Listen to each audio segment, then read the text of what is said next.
Hey guys, learn A to Z stock market के channel पर आप सभी का स्वागत है। तो दोस्तों, आज मैं बात करने वाला हूँ मोबीक्विक कंपनी के आईपीओ के ऊपर।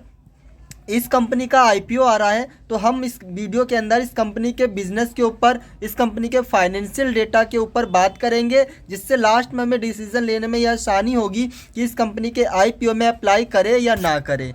ये कंपनी ई कॉमर्स के अंदर काम करती है और उसके साथ साथ पेमेंट मेथड के ऊपर भी काम करती है। ठीक है, तो अगर मैं बात करूँ इस कंपनी के प्रोडक्ट्स की, तो आप अगर देखेंगे यहाँ पे कि कंपनी जो है, जो इस कंपनी के प्रोडक्ट्स या सर्विस की बात करूँ, तो ये company bill payments, e commerce payments retailers के लिए, और ये fund transfer, payment gateway, P to P, ये सब जो पेमेंट के अंदर जो मेथड ये सर्विस आते हैं, ठीक है, इसके अंदर ये काम करती है। सारे सर्विस प्रोवाइड कराती है अपने यूज़र्स को, ये सारे सर्विस। ठीक है, वहीं पे अगर मैं बात करूँ इंश्योरेंस के अंदर, तो कंपनी जो है general insurance, health insurance, life insurance, इस टाइप्स के सर्विस भी प्रोवाइड कराती है ये कंपनी।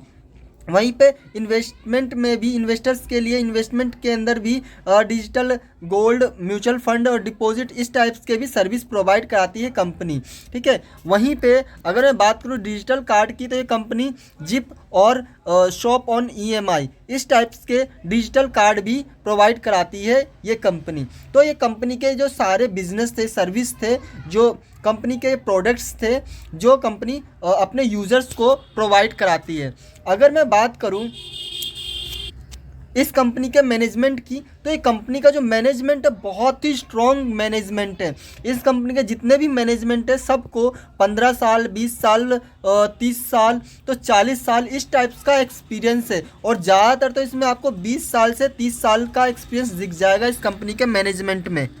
तो जो कंपनी का जो सर्विस प्रोवाइड कराती है और कंपनी का जो मैनेजमेंट है, वो बहुत ही स्ट्रॉन्ग है। ठीक है, वहीं पे अगर मैं बात करूँ यूज़र्स की, तो यहाँ पे आप देखेंगे कंपनी के पास 156 मिलियन रजिस्टर्ड यूज़र्स है। ठीक है, जो कि करीब करीब 15.6 करोड़ होते हैं। ठीक है, ये कंपनी का यूज़र्स है, कंपनी के पास इतने यूज़र्स है। वहीं पे 4.1 billions e commerce physical retailers और वहीं पे बिलर पेमेंट पार्टनर्स भी है। अगर मैं ये इसके अंदर 4.1 बिलियंस के अंदर बात करूं, तो आप देखेंगे जो ई कॉमर्स है उसके अंदर स्विगी, जोमेटो, डोमिनोज, इस टाइप्स के बड़ी बड़ी कंपनीज आती है। वहीं पे अगर मैं फिज़िकल स्टोर्स की बात करूं, तो यहाँ पर भी देख रहे हो काफ़ी सारे इंपॉर्टेंट अपोलो, ये क्रोमा, इस टाइप्स के बहुत बड़े बड़े जो फिज़िकल स्टोर्स भी है इस कंपनी के पास, जो नेटवर्क में है। ठीक है, वहीं पे अगर बिलर्स की बात करें, तो कंपनी वोडाफोन, ये डिश टीवी, इस टाइप्स के भारत पे, बिल पे, जियो, बड़े बड़े कंपनीज के साथ ये जुड़ी हुई है ये कंपनी। तो अगर मैं बात करूं कंपनी के बिजनेस की, कंपनी के मैनेजमेंट की, तो कंपनी काफ़ी स्ट्रॉन्ग दिख रही है मुझको। कंपनी का बिजनेस, जिस हिसाब से कंपनी अपने जिस सेगमेंट में चल रही है, जिस सेक्टर्स में है, और जिस टाइप्स का ये बिज़नेस अपने कस्टमर्स को प्रोवाइड कराती है, और इसके यूज़र्स भी बहुत बड़े लेवल पे है। ठीक है, बहुत ज़्यादा इसके यूज़र्स है, 15 करोड़ करीब यूज़र्स है इसके। ठीक है, तो ये कंपनी, इसके बिज़नेस तो मुझे बहुत स्ट्रॉन्ग लग रहा है। अगर मैं इस कंपनी के आईपीओ डिटेल्स की बात करूँ, तो वहाँ पे हम देखते हैं, तो यहाँ पर आपको दिखेगा मोबीक्विक आईपीओ के डिटेल्स की हम बात कर रहे हैं। तो यहाँ पे जो कंपनी का जो आईपीओ ओपन हो रहा है, वो 11 दिसंबर को ओपन हो जाएगा, और 13 दिसंबर को लास्ट इसमें अप्लाई करने का डेट होगा। अगर इस कंपनी का प्राइस बैंड की बात करें, तो यहाँ पे 265 से 279 रुपये पर इक्विटी शेयर रखा गया है। ठीक है, तो ये जो कंपनी का ये प्राइस बैंड हो गया। वहीं पे अगर मैं बात करूँ कंपनी के आईपीओ लिस्टिंग की, तो ये कंपनी बीएसई और एनएसई दोनों पर लिस्टेड होगा। और यहाँ पे जो रिटेलर्स के लिए, जो रिटेलर्स कोटा में देखेंगे आप, तो 10% रिटेलर्स कोटा को दिया गया है, 10% इसमें। और कंपनी का जो आईपीओ इशू साइज़ है, जिसे आप मार्केट कैप भी बोल सकते हो, ये आईपीओ लिस्टिंग होने से पहले 572 करोड़ का रखा गया है, जो कि बहुत ही छोटी कंपनी है एक तरह से। ये मिड स्मॉल कैप में आ जाती है। ठीक है, तो बहुत ही छोटी कंपनी है। इसके मार्केट कैप के हिसाब से देखा जाए तो बहुत छोटा मार्केट कैप है इसका। वहीं पे अगर फेस वैल्यू की बात करें तो 2 रुपये पर इक्विटी शेयर इस कंपनी के फेस वैल्यू रखा गया है। अगर प्रमोटर्स होल्डिंग की बात करें आईपीओ लिस्टिंग से पहले तो इसमें 32.96% प्रमोटर्स होल्डिंग रखा गया है। तो जब इसमें 13 तारीख को लास्ट अप्लाई डेट होगा तो उसके बाद ये 16 तारीख और 17 तारीख के बीच में आपको पता चल जाएगा कि इस कंपनी का आईपीओ आपको मिला है या नहीं मिला है। अगर आपको ये अलॉटमेंट नहीं हुआ है तो आपको जो पैसे रिफ़ंड हो जाएंगे 17 तारीख को, ठीक है। अगर आपको ये मिल गया ये आईपीओ तो आपके क्रेडिट अकाउंट में, आपके डीमेट अकाउंट में ये आईपीओ शो होने लगेगा 17 तारीख को। वहीं पे ये आईपीओ जो लिस्टिंग है 18 तारीख को ये आईपीओ लिस्ट हो जाएगा मार्केट के अंदर।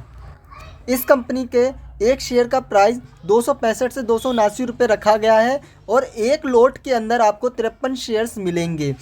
इसके अंदर जो स्मॉल HNI कोटा है उसके अंदर जो मिनिमम लोट है 14 लोट लिया जा सकता है, जिसमें इन्वेस्टमेंट अमाउंट 2 लाख से 10 लाख होगा, ठीक है। वहीं पे अगर मैं बिग HNI कोटे की बात करूं तो यहाँ पे जो मिनिमम लोट है वो 68 लोट होगा, 68 लोट, और इसमें जो इन्वेस्टमेंट अमाउंट होगा वो मिनिमम 10 लाख हो सकता है या इससे ऊपर का इन्वेस्टमेंट होना चाहिए, ठीक है।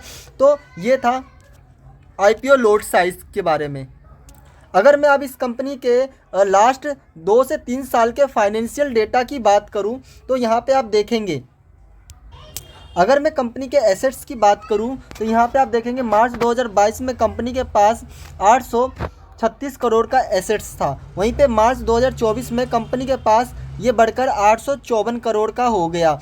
और अगर मैं जून 2024 के अंदर बात करूं तो ये और बढ़कर 908 करोड़ का हो गया कंपनी का एसेट्स। मतलब कंपनी का एसेट्स तो बढ़ रहा है लेकिन बहुत कम परसेंटेज के हिसाब से बढ़ रहा है, ठीक है।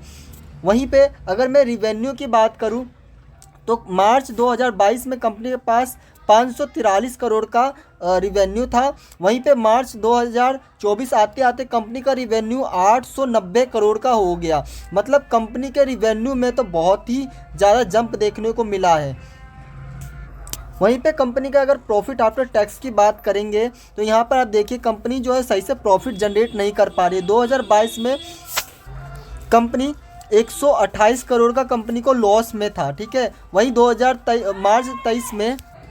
मार्च 2023 में कंपनी के पास 83 करोड़ का कंपनी को लॉस था, लेकिन मार्च 2024 आते आते ये जो है कंपनी का लॉस पॉजिटिव में हो गया 14 करोड़। मतलब 14 करोड़ का कंपनी को प्रॉफिट हो गया, ठीक है। लेकिन अगर जून 2024 क्वार्टर की बात करें तो यहाँ पे फिर से -6 करोड़ का लॉस देखने को मिल रहा है अभी, ठीक है। तो कंपनी जो है अभी प्रॉफिट सही से जनरेट नहीं कर पा रहा है, ठीक है। कभी कंपनी को बहुत लॉस हो रहा है तो कंपनी कभी पॉजिटिव में आ जा रहा है, प्रॉफिट में आ जा रहा है, ठीक है। तो यहाँ पे इसको हम समझते हैं कि कंपनी एक के साथ ऐसा हो क्यों रहा है, कंपनी सही से प्रॉफिट जनरेट क्यों नहीं कर पा रहा है। तो यहाँ पर आप देखेंगे कंपनी के सेल्स को और इसके एक्सपेंस को। कंपनी लगातार हर साल सेल्स बढ़ रहा है, कंपनी का सेल्स तो ठीक ठाक बढ़ रहा है, लेकिन वहाँ एक्सपेंस देखेंगे आप तो यहाँ पे कंपनी का एक्सपेंस भी बढ़ रहा है बहुत ज़्यादा। जहाँ पे कंपनी को 2022 में 527 करोड़ का कंपनी ने सेल्स किया था, वहीं पे कंपनी ने 659 करोड़ का कंपनी ने एक्सपेंस किया था। तो यहाँ पे देखेंगे एक्सपेंस बहुत ज़्यादा और सेल्स कम है। एक्सपेंस ज़्यादा है मतलब खर्चे ज़्यादा कर रहा है और उसको मिल कम रहा है, ठीक है। यहाँ पे जिसकी वजह से आप देखेंगे कि इसका जो ऑपरेटिंग प्रॉफिट मार्जिन है वो भी लॉस में हो रहा है। कंपनी प्रॉफिट ही नहीं बना पा रही है ना।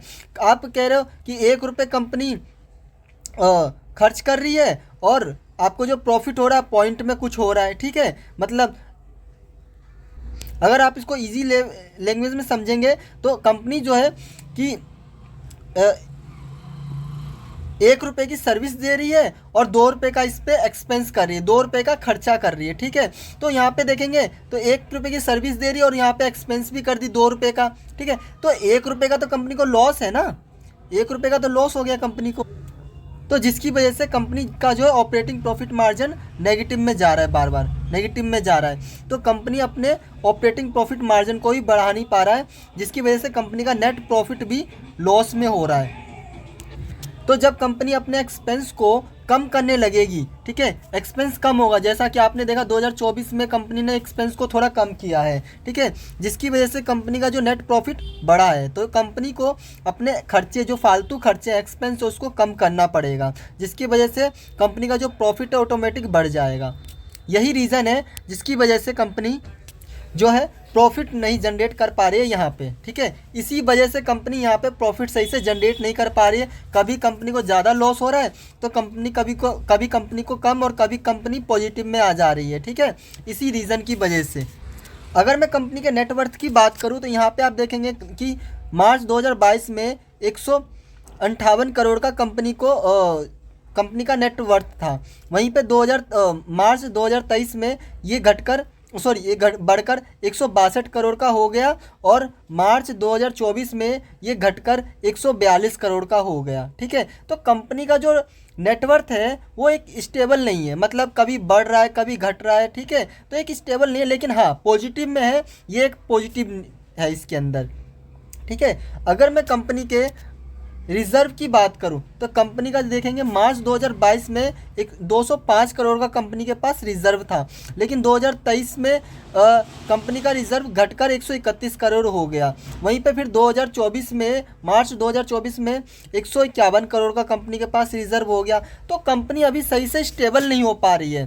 कंपनी जो है थोड़ा स्टेबल हो जाए तो उसके बाद ज़्यादा बेटर होगा कि ये कंपनी बहुत अच्छे से परफॉर्मेंस कर सकती है, बहुत अच्छा खासा, ठीक है। क्योंकि कंपनी का बिजनेस तो मुझे बहुत अच्छा लगा। मुझे कंपनी के जो मैनेजमेंट है वो भी बहुत बढ़िया है, लेकिन अगर फाइनेंशियल की बात करें तो थोड़ा सा कहीं कहीं वीक दिख रहा है, कहीं कहीं पे, ठीक है। लेकिन अच्छी बात यह है कि कंपनी काफ़ी ज़्यादा जगह पे फाइनेंशियल पॉजिटिव में ही है। बस थोड़ा सा ये है कि प्रॉफिट वो सही से मैनेज नहीं कर पा रही है, क्योंकि मैंने आपको रीज़न बता ही दिया था कि वो अभी सही से ऑपरेटिंग प्रॉफिट मार्जिन नहीं बना पा रही है।